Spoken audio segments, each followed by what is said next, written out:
Stop in next 30 seconds మీకోసం వస్తున్న ఆ బ్యూటిఫుల్ మెసేజ్ ఏంటో మనం ఇప్పుడు చూద్దాం. మీరైతే డబుల్ ట్యాప్ చేసి టైప్ చేయండి 111 అని చెప్పి. చూస్తున్న వ్యూవర్స్కి వస్తున్న మెసేజెస్ ఏంటంటే, మీకు వస్తున్న ఫస్ట్ మెసేజ్ వచ్చి గ్రాస్ హోపర్ ఏం చెప్తుందంటే అబండెన్స్ ఇన్ స్పిరిచువల్ వెల్త్ అంటుంది.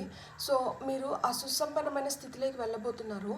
మీరు చేసిన దానికి మీకు రివార్డ్స్ రాబోతున్నాయి.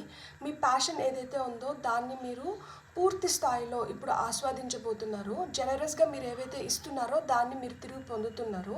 ఇక్కడ పీకాక్ ఫెదర్ వచ్చింది. ఇది ఏం చెప్తుంది అంటే, మన పైన ఏమన్నా ఈవిల్ కానీ నెగటివిటీ ఉంటే అది ఫేడ్ అవే అంటున్నారనమాట. అంటే అది తొలగిపోతుంది అని చెప్తున్నారు. సో మన లైఫ్లో ఏదో మంచి జరగబోతుంది అనే దానికి ఇది ఒక సూచన అంట. మీరు సక్సెస్ అవ్వబోతున్నారు. నేమ్, ఫేమ్, ఆ రెస్పెక్ట్ పొందబోతున్నారు అని చెప్తున్నారు. అండ్ కొంతమంది అయితే తొందరలో పెళ్లి చేసుకోబోతున్నారు అని కూడా ఈ కార్డ్ సూచిస్తుంది. All the very best. Have a great day. Bye.